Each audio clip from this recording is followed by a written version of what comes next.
And we are live. Welcome back to Core Team Hawaii's YouTube channel, Moving Hawaii, and our weekly live stream. I did it without Kenji last week. I just opened the computer. Oh, you did? Yeah. How was that?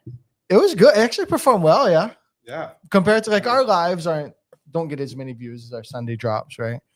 But it was good. I think it's engaging in a way, right? Where people are like, it's just me and Derek, no production level. Yeah. Yeah, it was cool. And as with any live, the chat gets going and everything gets going after the fact. So leave your comments, even if after the fact you're watching this, leave a comment. We'll try to address it on the next live stream.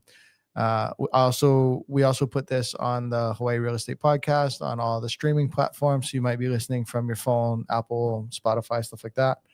I'm here with Jody Tonga from Pacific Rim Mortgage, who the more and more you do this, Shad, I know you don't go like shopping and stuff. You don't go like Costco and stuff. But do you ever get recognized in the wild from the YouTube? Like soccer games or anything? Well, yeah. Yeah. I mean, people have said like, oh, like they came up to me and they're like, oh, I saw you. Yeah. It's like they already know me. Yeah. But they're like, oh, I saw you on the YouTube. Oh, I see. So it's not like, oh, wait, are you the person that was on the live with Derek? No, it's more because like your circles are already like soccer people. You would have already known them. So yeah.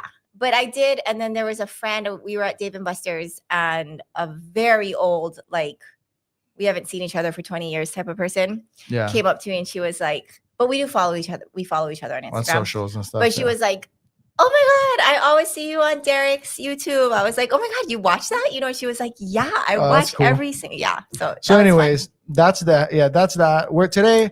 So little miscommunication with Kenji and I, the thumbnail, if you're seeing this on YouTube initially, maybe we'll change it afterwards. I don't know. But it says the Hawaii real estate industry exposed. I meant for it to just be the industry, the real estate industry exposed. And the motivation for this one was, who was I meeting with? I was meeting with a client recently.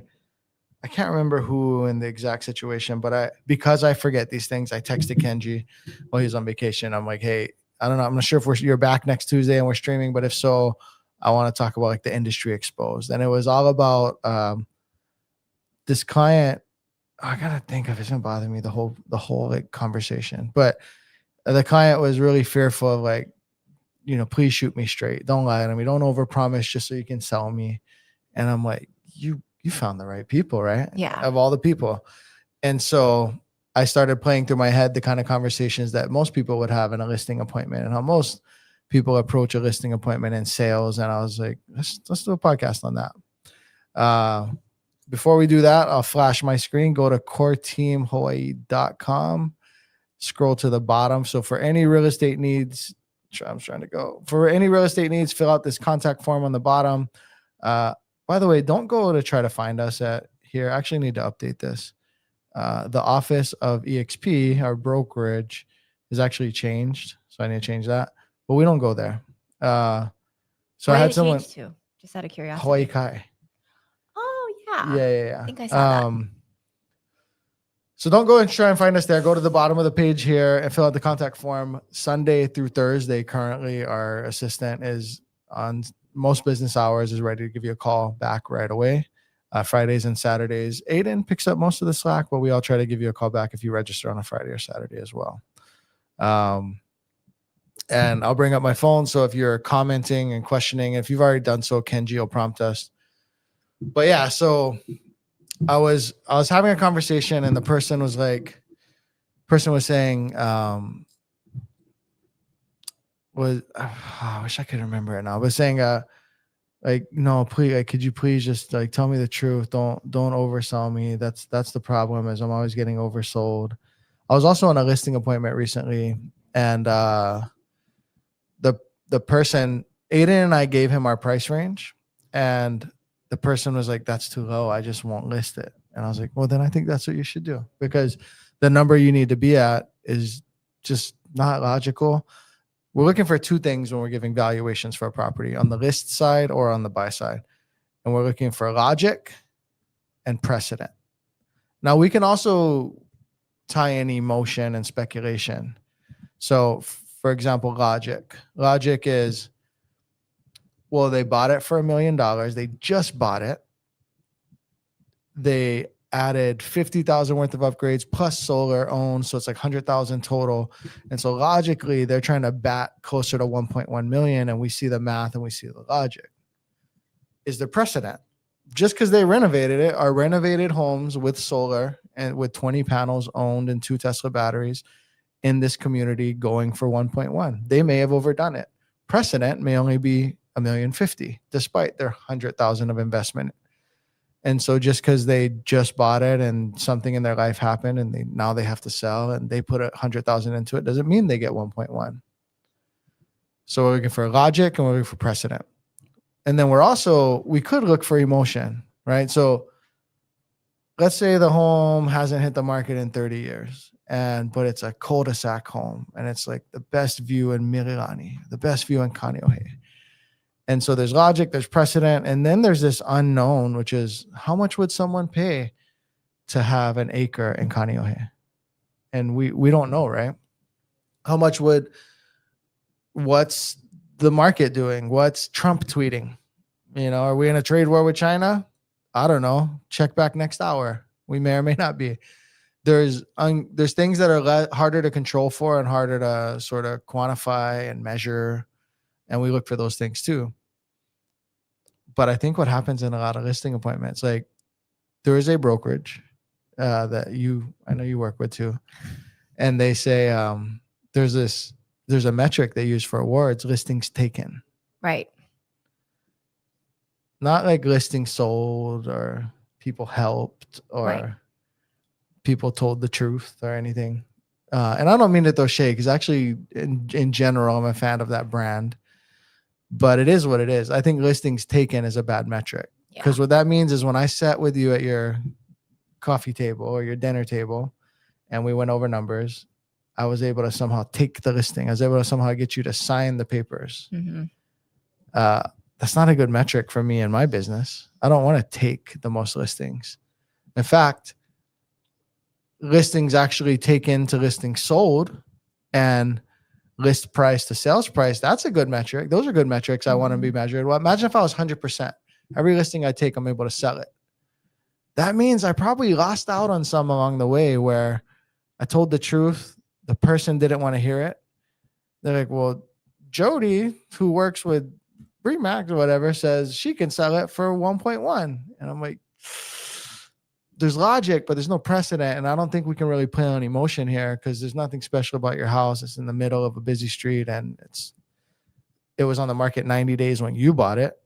And so it's possible, but I'm not confident. The other agent's going to take more of those listings, but I think they're often going to sell for what we say they're going to sell for. Yeah. And then it's not going to be like, I don't know. I envision or I experience, and we're on the loan side of things, but so I hear, right? Like, well, the last time or whatever, that they were working with a realtor. Okay. And it's like, out of curiosity, are you going to be working with the same agent? And it's interesting the feedback we get in terms of, no, I don't want to. And it's like, okay, why? Like, can you give me some feedback and stuff like that? And it's when it is no, what is the common things you hear? So it's like they felt like the agent was inexperienced.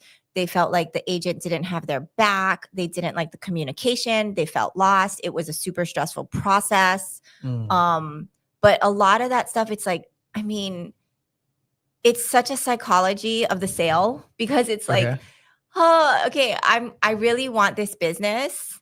So, but they want to hear 1.1. So I'm going to say 1.1.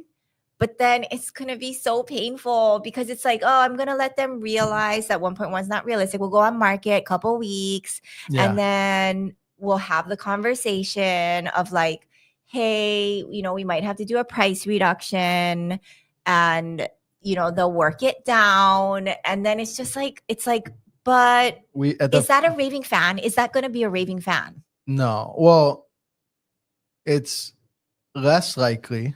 I might even venture to say unlikely that I, as an agent could ever have a good relationship with that person long term when they sold them on a dream and then they had to come to reality. So they sold them on 1.1, they sold them on 2.1 million or whatever, and then they had to come down to reality, and they had to get it sold, and they were in contract, agent to client, with this person, and so they sold it with this agent.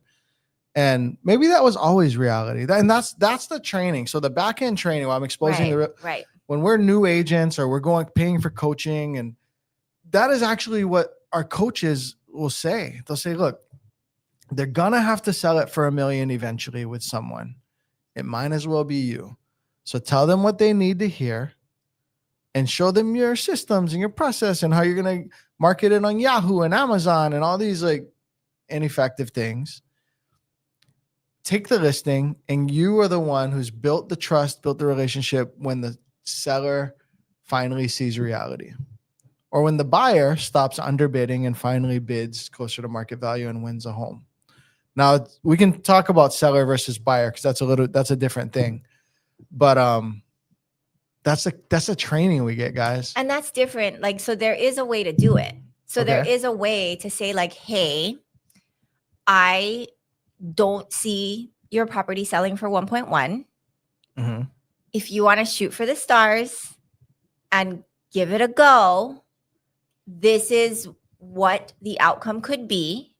So it could backfire because we didn't price it where it should have been priced and blah, blah, blah, blah, blah, right? And you explain it. Yeah. And then, or what my recommendation would be, and then you say that price. Mm-hmm. And then if they're like, I mean, you know, like, let's just try the 1.1. You know, I mean, there's a right way to do it where it's like, remember when before you sign the listing agreement, we talked about this, and we, you know, and they'll be able to remember. The problem is us agents know that certain people, what they're hearing is, oh, you don't think my house is worth 1.1, or you don't think you can sell it for 1.1. You know, I just want to go with the person who's more confident. Right. Who they think they can get me 1.1. They believe that something that person's going to do is going to make the difference. It's not their property. It's not their renovations or lack thereof, or their timing or lack of holding time. It's that person says they can do it and will do it for me. And I get that. Yeah. If you go, like, say, brain transplants have a 20% success rate, but there's one doctor, you know, Porsche driving, country club member having, he's like 20% for other doctors, 80% for me. I got you. Like 100% for me. You're like, well, I want to go with that guy. He's confident, right? You may be dead, you know, but right. I get the instilling of confidence and why you would go with that person. I hope that people can look for authenticity and skill through the salesmanship. And so one way to navigate what you're saying and what we do, I've thought of like publishing this and just giving it away to the whole industry. And I mean, I guess I am, because I'm going to say it on this live stream. Anyone can see it. But the way we approach that, so what Jody said is, they want to sell for 1.1 and there's no real logic or precedent, but let's just give it a try. And you know what? The more unique the home, I've had a few sales in our team's collective 200 plus million sales going towards 300 million. I've had a time or two, I think maybe 3, certainly less than 5, like 3 times where I'm like, wow, I did not think that was going to sell for that. On the list side where I did not think that was the number, and you achieved it. Kudos to you, client, for having given it a shot. In every case, it was a unique home.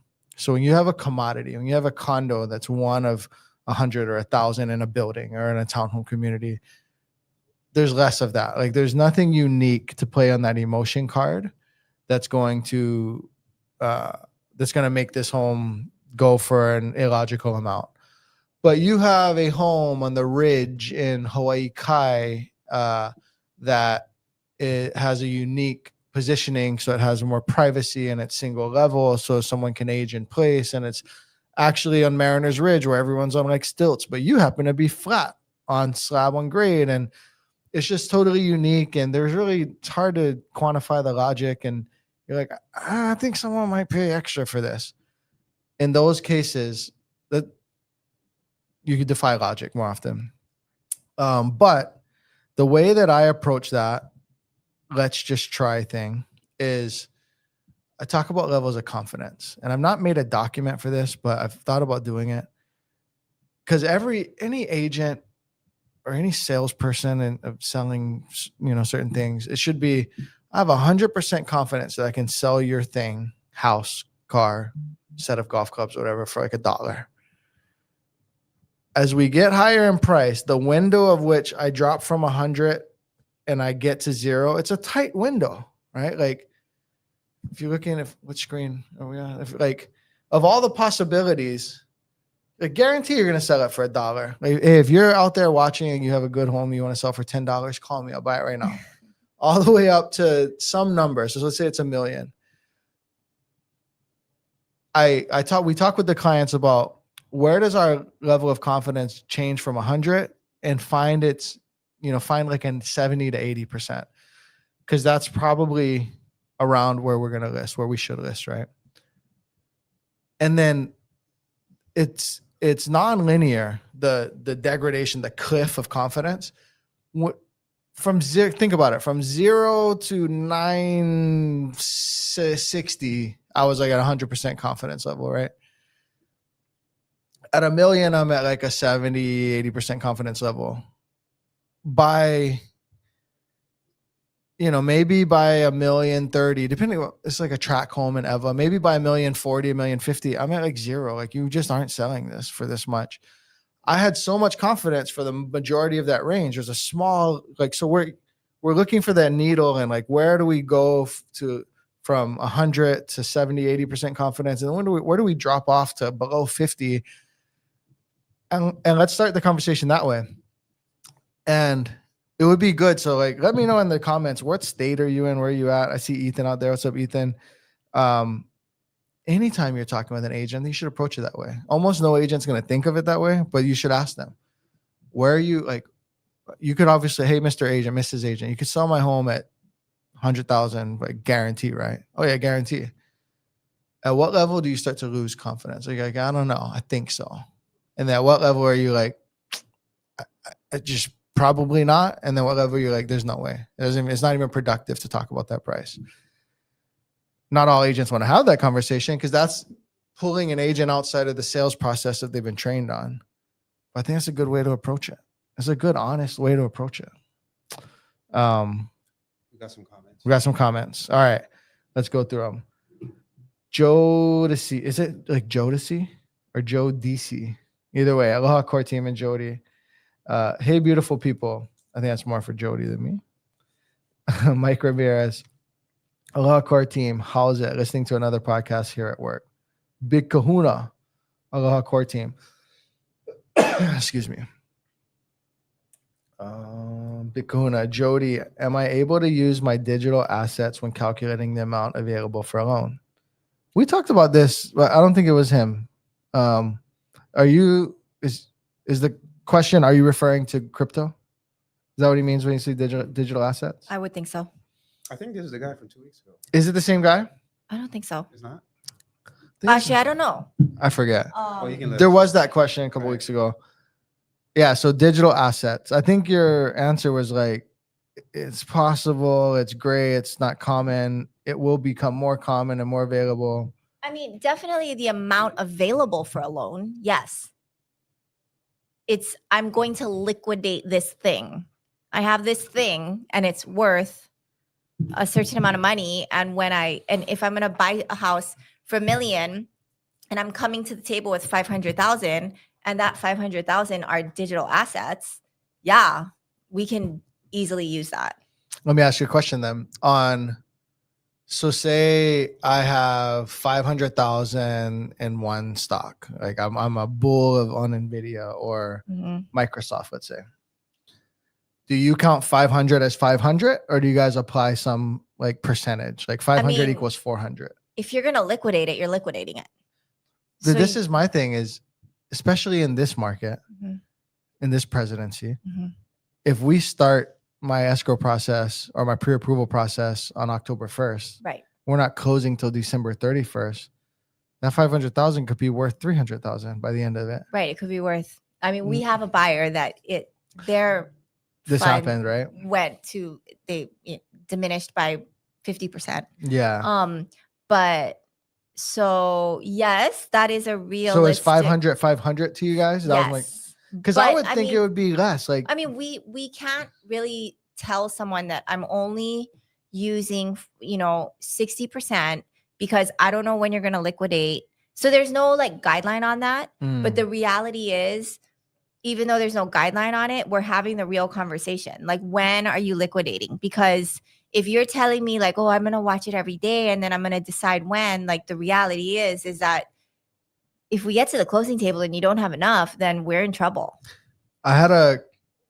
We were on the list side, and someone gave their proof of funds, and it was their stock portfolio.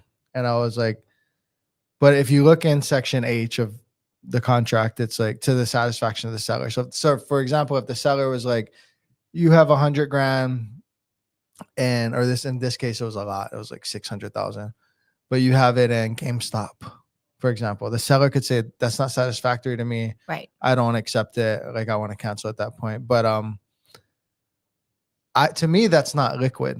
But I learned, because I was actually wrong, technically, in the real estate world and through contract law, or I should say on the lending side, that's seen as liquidity. If you have 600,000 in stocks in your stock portfolio, I see it as not liquid, because I've had clients who are like, I want to buy.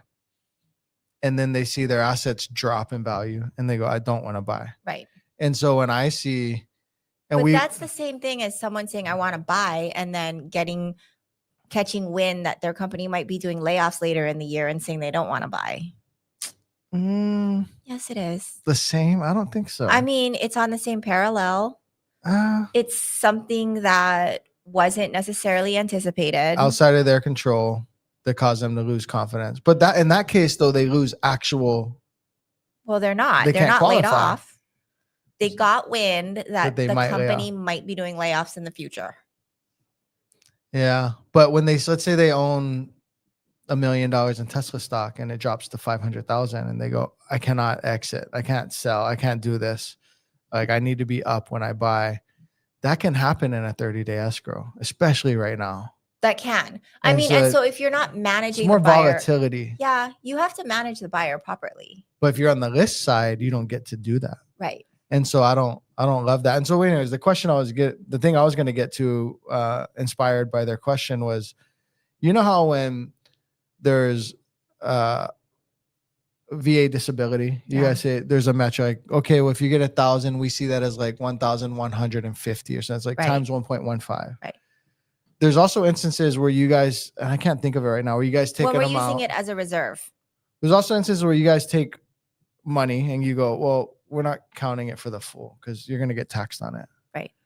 And so, and just like with the stocks, not only could it go down in value, but they're potentially going to get have a tax event when they pull it out. And so I would think that like Fannie Freddie guidelines would say, you have $100 of stocks, we see there's 70 cents. I would just think that would be a thing. Not for funds that are going to be liquidated, but yes, for reserves, 100%. And so the reason why I say that is, I would think if that were a rule with stocks, it would be a greater percentage with crypto. So like you have $1 million in Bitcoin, it would be 50%. Right. That's what I would think. Yeah. But neither of those are the case necessarily. No. But the deal could combust. We as agents and lenders know that it's a little more vulnerable if that's where money is, right? Yeah. Okay, Big Kahuna follows up. We're going to go back. We're going to go down to Big Kahuna and then come back. I intend to hold my crypto, not liquidate. So how would you be utilizing it? As income? I think leverage. Like, you know how you borrow against your stocks? I think it's like borrow against your crypto. Yeah, you can do that. Yeah. Yes. It's non-QM? No. I mean, I guess it depends on how you. I would think it would matter what coin it is. So when no. Whether because if you can get the money, you can get the money. So like if you have a 401k, and you can take out a 401k loan. Mhm. If you have TSP, you can take out a TSP loan. Mhm. So if you have 100,000 in TSP, you can get 50K, and that 50K, it's given to you 50,000, like dollar for dollar, and you use that to purchase. So you use that as your down payment or whatever. Yeah. But what about, say I want to buy $1 million home, which requires a 200,000 down payment. I have 200,000 in green bills like that. That's not the issue. But I want you to give me the other 800,000 based on I'm worth 100 million in Bitcoin, not income, but based on I'm worth 100 million in Bitcoin. Yeah, that's definitely non-QM. But I'm assuming that's where he's going. Is that what you're asking? But if you're, I mean, yeah, that's a non-QM loan. That doesn't exist yet on like the conventional Fannie Mae, Freddie Mac type of scenario. Definitely not any government type of loan like VA or FHA or USDA. But if you can margin the crypto, like what you can do with stocks, where it's like I'm pulling 100K or 200K or whatever, and I'm not selling anything. I'm not liquidating anything. Does like anything. Coinbase do that, for example? Will Coinbase give you like American dollars? Derek said crypto does it now. Yeah. I wonder. So crypto.com. Kraken, When she says Derek, she's talking about her brother, not me. Kraken. Crypto.com, Coinbase. All of them. Yeah. They all do it. But here's another thing that they have to factor in. If they can take a 200 grand out for the down payment against their Bitcoin portfolio, but it's at 15%. Right. That affects debt to income. Right. No. I would have to double check on that. But like for a 401k loan, it doesn't. For TSP loan, it doesn't. For a margin, it doesn't. A stock margin. Okay. So that's interesting because you're pulling it and it's a loan, which to be clear. I didn't know that, crowd. I didn't know that when you do the 401k. I never thought about it actually. Because I'm just thinking about it in real time, and I would assume that any debt, even if taken against your own assets, would affect. But I guess it has to be taken from something external, not your own assets. Right. And that's why you cannot take a personal loan. You cannot take a credit card cash advance. You know how you have to have certain reserves though? Yes. If you're borrowing, let's say you're real thin. This person stretched DTI, they barely have enough money to qualify, and their money is coming from the 401k or the crypto portfolio. Okay. If the reserve that they have, and let's say not 401k, but it's like crypto, or let's say it's stocks. The reserves they have are held in stock, and then that's margin, that's leveraged. Does that not deplete the value of that reserve fund? Yes, it does. It does. It has to, right? Yes. So you have 100,000 in reserve, or you 10,000 or something. What do you view that as now? So if you have 100,000 and then you pull like 50K, then you have still 50K. It's seen as 50 because the thing is now you have an interest rate and a payback. No, remember I told you the reserves, we only take a percentage, 60%. So that 50 would be viewed as 20 times 60, whatever. Yeah, whatever that is. 30, 60, 30, 20. Help us out, Chris. 20, right? 20,000. I'm pretty sure it's 20. Okay. Yeah, because it would be 40 if it were 100. So 20. 30. 30? 50 times 0.6? Yeah. Okay. Oh, if it were 40, it would be 20. Anyway. Okay. So when you need reserves, which oftentimes you don't always need, most times you don't need reserves. This is very, very technical. Yes, super technical. But most times when you're doing a primary residence purchase, you don't need reserves unless you own other property. I was going to say I needed reserves. Yeah, you own other property. Okay. Or you have a certain type of approval. And when the certain type of approval is more of what we call like a manual underwrite or a super high debt to income ratio or something like that, where we're like, that's really high, but don't worry because they have reserves, right? So that's the like compensating factor that makes it go.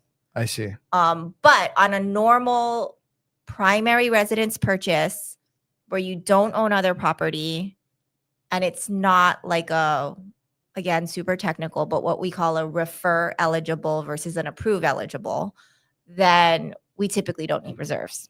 Okay. This just in from Watcher Guru on Twitter or X. President Trump says higher tariffs on China won't be sustainable for them. So literally, remember earlier in this conversation, I was saying it could change next hour. Trump is throwing more stones at China right now. So right. That's not good for mortgage rates. That's not good for rates. But the 10-year was under 4 again for the first. What are rates? Tell us. Rates are stable. So 6.125 conventional, 5.75 VA? Well, okay. 5.625 VA, 5.99 conventional. Oh, wow. Better than I last checked. Great. That's awesome. This is pretty much where it was last week when we talked. Last week on this. Or 2 weeks ago? 2 weeks Was ago. it there? Yeah. The conventional is 5.99? Oh, maybe not the conv, but for VA. VA was 5.6. Yeah. Okay. VA's been sitting at 5.6 for a little bit. That's great, guys. It's so good. I have so good. We have a lot of comments and questions, so we're gonna get to them. Where was I recently? Oh, I went to jiu-jitsu and they're like, hey, where do you go to jiu-jitsu? I'm deciding where my home is gonna be Got now. it. Yeah, because I trained a long time, and I'm feeling it out. But there's this place, Roots, close by. Yeah. And cool guys, good vibes. Maybe that's probably, and it kind of works for my schedule. So I think and it's a good location. It's a good location. Parking's not the best, but it's a good location. Yeah. And you could get some good ceviche after. Roots? After. Really? Where? From where? Right at that seafood cartel. Oh yeah. Isn't? Oh no, not that place. Not that place. Not that place. No. Oh, isn't it called Roots? Roots is the old IAQ. Oh. It's okay. Sorry. Yeah, Continue. yeah. But anyways, but guys are asking me, so how's the market? And I'm like, well, it depends. That's not necessarily a thorough question, but we don't expect you to be realtor. So then I prompt them like, well, for what? Like, how's the market for what? And they're like, when are rates going to come down, man? Like, when are rates going to come down? And really, they're down. It's just that they aren't 2021. And so I don't know, Jody, I wasn't in the industry, but when were rates the lowest post 2008, like 2009 and 10? Yeah. Like 9, 10, you could find these like 3% rates, and then it stabilized at like 4.75 for a long time, right? Yeah. Well, 9, it was still high. 9 rates were high? 10, yeah. 2010 rates were kind of low. And then by like 12, it was like we're in the 4s, like high 4s to 5 even. And stay within like a quarter of a point or so, like 4.75 to 5 for a long time, right? Yeah.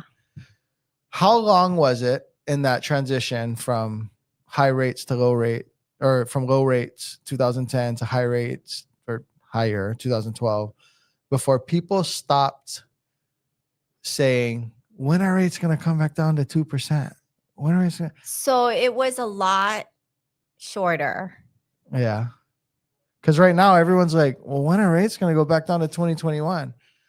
I was talking to a guy. I'm like, well, what's your rate? And he's like 6. I'm like, oh, you just bought? He's like, no, a long time ago. I'm like, oh, you didn't refi during COVID? He's like, no. I was like, oh man, why not? He's like, I know, I just blew it. So people are like, well, when am I going to get my chance again? That's what they mean, right? Right. When am I going to get my chance again? But rates are low. Historically, 5.6 VA, 5.99 conventional. Don't, like, if you're capable and want to do something, don't wait. And I'm talking these are really good rates. I'm talking to people on the mainland who we will never earn with. I'm just principally, don't wait. Like, because what I told the person, I was like, to see the kind of rates that you're waiting for, something bad in the world would have to happen. Yeah. The Fed lowers rates in response to COVID, in response to planes going into buildings, in response to things like that. So if rates were to lower, would you buy? Or like for the refi guy, sure, he'd refi. Right. But just know that you have to find yourself in a weird environment for rates to be that low. Yeah. Yeah. And there's going to be a lot of other stuff going on, just like there was during COVID. Like not everyone could refinance. Not everyone had an income. Yeah. Not everyone had, there was furloughs and all that was happening. And speaking of, the government shutdown doesn't seem to have affected rates in a bad way. And I know people are hurting. Like I have a friend who you did their loan. They're struggling. They are. I'll tell you later, but yeah, they're just, their money's government and now they're not being paid. And yeah. So, a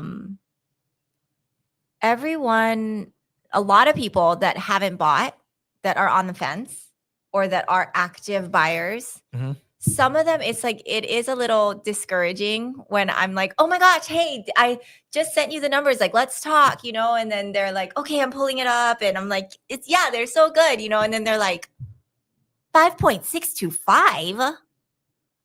The other day I saw a 4.625 on Google and I'm like, okay, it's not 4.625. Like, it's just not like, that's not what the rate is. It's like, but the government shut down, blah, blah, blah. Right. And so like, even a lot of people were thinking it was going to be. What's the most someone at good credit, 5.625, what's the most they could buy it down to? They could buy it down to pretty good. I mean, 5.65 is good. And, there's like a point where. Well, I'm just educating the people on marketing, right? So if rates are actually 5.625, but you see some clickbait ad for X, you could get a VA arm in like, 4.5. Okay. So they were promoting an arm. An arm. Okay. But as far as like a 30-year fixed, I mean, what could make sense, like a 4.99 or a 5. You could buy down to 4.99. You could. Yeah. Not a big fan of buying down like that, but I'm just wondering where this marketing came from. The only other time is a builder rate.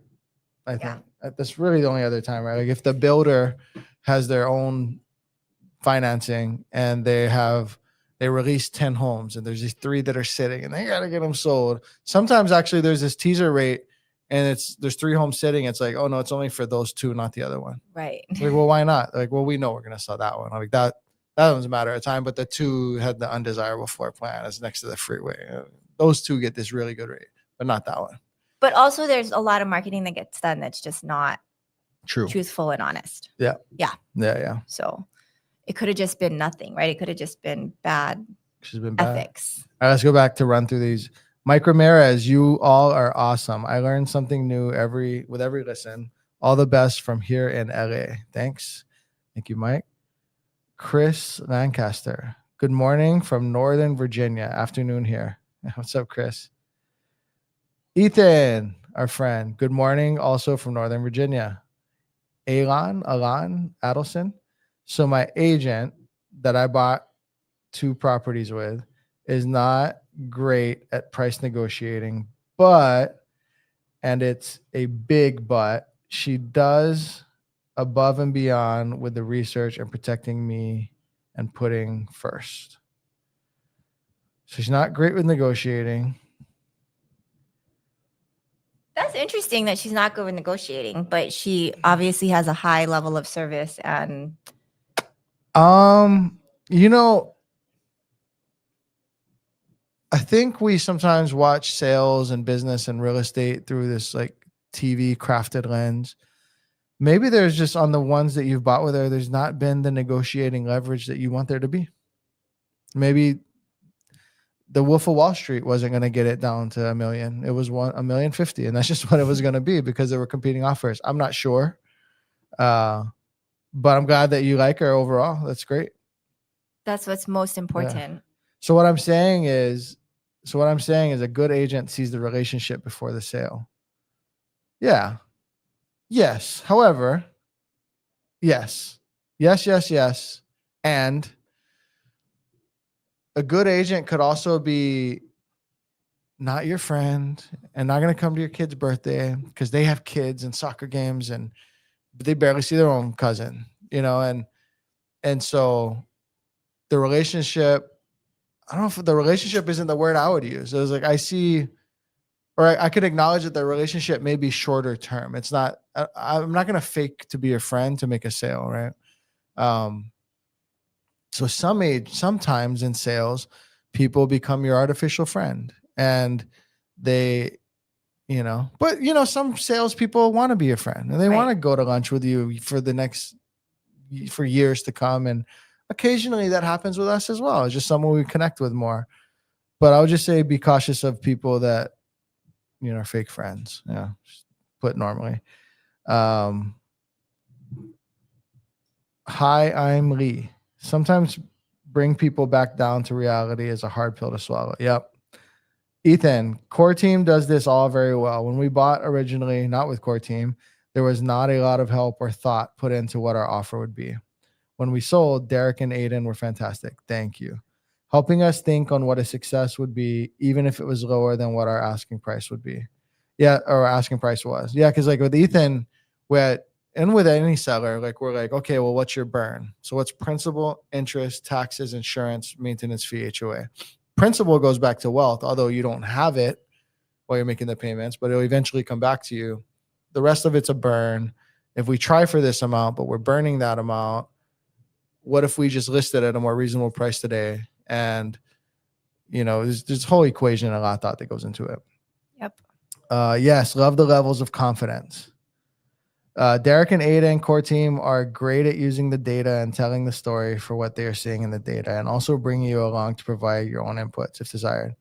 That's right, because the person may say, to Jody's point earlier, I hear you. I hear the logic. I hear the data. I understand that emotion is like, I'm in a building. I'm one of 100. There's 5 other units just like mine, but I prayed about it. Right. And I want to list it high. That happens. And as long as the person's like, I will not hang you on the cross, Derek and Aiden and Mahi and Kenny and Jody. Jody wouldn't be a part of selling, but I've prayed about it, and I want to list high and see what happens. And we will have a logical response to time on market. If it's 2 weeks, if it's 2 months, trust me, I do need to sell by June or whatever. We can approach it that way. I'm just not going to lie to you to get you there and have this like plan you don't know about to get you to reality. Right. Like that's the difference. I don't like it. And I make, I might have to do that if my kids were starving, but I just don't like it. And I don't need to, and I don't want to. So we don't. Hi, I'm Lee. What is VA assumable? Assuming I can take over the VA loan from previous owner of the VA loan. You want to tell him? Yeah. So VA assumptions are amazing opportunities.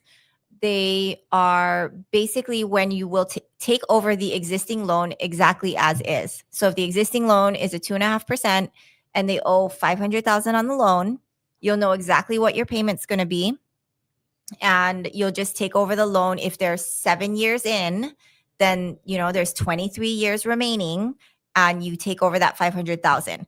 The big caveat and the big hurdle for most VA buyers is that you have to come in with the difference. So if they are selling, or the market valuation of the property is closer to $800,000 and they owe only $500,000 on their existing loan at 2.5%, you have to come in with that $300,000 plus closing costs. So, and you can negotiate for sellers to cover the closing costs, which would be nice. But the big issue is the $300,000. And so that's just why a lot of times VA assumptions don't work out for a buyer. Can you put it on the big camera? So we'll just talk while you're out. Yeah. So Kenji's got it. We're recording a podcast for either this Sunday or next Sunday. The guest is here, so Kenji's got to go grab him. I agree with everything Jody said. Another thing is that a lot of times it will be marketed as, hey, this is VA assumable, but the reality is that the seller really has their hopes set on just a beautiful, simple 30-day not assumption. Yeah, because why would I want to? If again, we just use $1 million is easy math. Why would I sell for $1 million to you when it's going to take 6 months and the paperwork's harder, it's more arduous? there there's 6 months, there's an additional 5 months where you might go finance a car. You might finance a mattress and put yourself at the tipping point. Like all of this stuff. And then with a lender who no one is in like great communication with, we can't really control the situation. It's just, you're way more vulnerable as a seller for the same outcome. And actually, I'm making extra payments. There's times where a veteran may say, I'm PCSing in the summer. I'm going to list early in the year. And the reason why I'm going to go for VA assumption is I have the time because I'm going to list way early. And I think I can get $1,020,000 because I have a 3% rate. And with $1 million, with my 3% rate's worth at least 20 grand above regular market value. And so, and so that would be a reason for selling VA assumption. I was going to say geographically, and I'll reference the map here because Kenji's back. And we're going to have to wrap up soon because I have to do this other podcast. But you see them more in Eva Kapolei area. Yep. So where are military buying? Let's just call us Bears. You see it more over here. Sometimes over here too. Here, but the thing is the difference between sales price today and what they purchased it for previously, like there's bigger gaps. Yeah. So the home they're trying to sell for 1.8 million that they bought for 1.4 million and then made some payments over the last 5 years. And so are you really going to have 700,000 to bring to the table? They're more common in the Eva area. And sometimes actually, because people bought really poorly in 2021 and now they're PCSing in 25 or 26, sometimes there's little to no gap. Mm-hmm. Also, sometimes very uncommon, the veteran will allow you to occupy their entitlement. And so you could be a non-veteran with no VA entitlement. You don't have a VA loan available to you. You could take over a veteran's entitlement. They'd have to allow you, and they probably have to be in a bad spot to allow that. It's not usually the case. Right. Let's run through these comments. Watching from Washington State, Don Clark says, Raul Miglieri, watching from St. Augustine, Florida. Thank you. Bikahuna let us know that he was he has assets for down payment. He's inquiring about assets used for total loan amount approved. That was the crypto thing. For reserves. Yeah. Absolutely, we can use them. Income, loan amounts are approved on income, typically. And so if it were to be a loan approved, because say you have no income, you're just a crypto person and you hold everything, it's a creative non-QM, different type of loan. So it could happen, different terms, higher rates. But the higher rate, if you're 6%, now you got to get a 7.5% loan. That's nominal when you have 10,000 Bitcoins and you don't want to sell them, right? And so interest rates, just getting the leverage is what you want so you can keep your crypto rates a little less of an issue. Right. Yeah. So you go non-QM. It's not like regular loans. Yeah, this episode has been filled with super good content and makes me miss being on the island. Yeah, Ethan. What's the difference between a HELOC and a cash out refi? Let's get back to that. Fall River Marksman retracted their message, and then Jody C said, what are your thoughts on asking a seller to pay a portion of my realtor's fee as part of the seller concessions? Or asking for 1% to 2% seller concessions. Oh, so long story short, even after the lawsuits of about a year and some change ago, or they were longer ago, but they went into effect last August of 24. Almost always, it's business as usual. There are some exceptions to that, but almost always the seller from the seller's proceeds is funding the commission for both agents. Yep. It's a different conversation. It's a little different paperwork, but in effect, it's almost always coming from the seller's proceeds. Now, the attorney said, well, the seller has this money and they have to pay the buyer, and that's bad. Well, the seller had nothing. The seller had shingles, wood, copper, hardy board, concrete, dirt. When the buyer went and got $1 million loan from Jody, or through Jody, I should say, and then gave it to the seller, then the seller had money to give back to my realtor. So it's all semantics. But Joe DC, FYI, almost always in the basic sense, the money's coming from the seller's proceeds of the sale. Yeah, so it's totally realistic. You should do it. It should be. Now that's in Hawaii. Where you are, it might run a little different. If you need a referral for your area, hit us up. But my understanding is that's kind of going business as usual everywhere. Yep. Now, when sellers are underwater, they really, try to offer less. Or we had a buyer who just was like, no, we want you guys to earn the full 3%, not 2.5%. And they topped it up. And the buyer brought some money. The other one instance where, okay, I'll run through the 3 instances. 1, buyer makes a lot of money, so we want you to earn the full. So they brought extra. 2, seller was underwater, bringing money to the table to close, and was just, that's where it was. And so our buyer brought some of the commission. 3, we had the realtor buying for himself. And so he didn't take a commission because that was the way he was able to be competitive and get the home, was foregoing his commission. He's buying it for himself.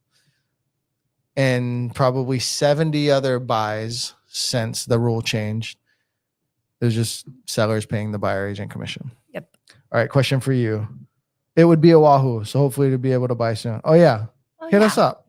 You're very, very unlikely to need to bring any commission. I just don't want to oversimplify that here without a dialogue. All right, Jody, what's the difference between a HELOC and a cash out refi? And then we'll get out of here. So the cash out refi, you're going to pay off your existing first mortgage. So if you have a first mortgage and a second mortgage or a HELOC, or if you have any type of loans that are associated with your property, all of those would be paid in full and no longer exist. You can't have a cash out refi in second position? Like take some of your money back? No. Oh, there has to be a HELOC. Yeah, then it's a HELOC. Okay. Then we're back to HELOC. But so if you have, like 2% or 3% or even a 4%, and you're like, I only need 100,000 for XYZ, you name it, renovations, college tuition, whatever. Then your best bet is going to be getting a home equity line of credit, because you're leaving alone your existing good interest rate. And then you're just going behind the existing mortgage and you're getting the home equity line of credit. Yeah.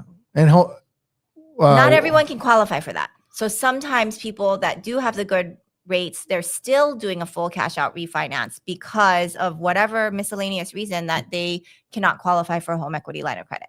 I was going to get similar thing. I was going to say is cash out refi is like a regular mortgage, right? Like it's underwritten through regular mortgage underwriting. Yes. HELOC is underwritten by Bank of Hawaii, by Hawaii State Credit Union, whether you're brokering the HELOC to Bank of Hawaii or whether they walk into Bank of Hawaii, it's their underwriting. Yeah. So they can be more strict. They can be more strict. They can be less strict. They can be less strict. Yeah. They can be like, well, they don't require the appraisal, but they require 2 appraisals. Like it's different kind of debt. Yeah. It's not government influenced or adjacent debt in the same way. It's more like community bank debt, if we want to oversimplify it, right? Yeah. And so different underwriting, different terms.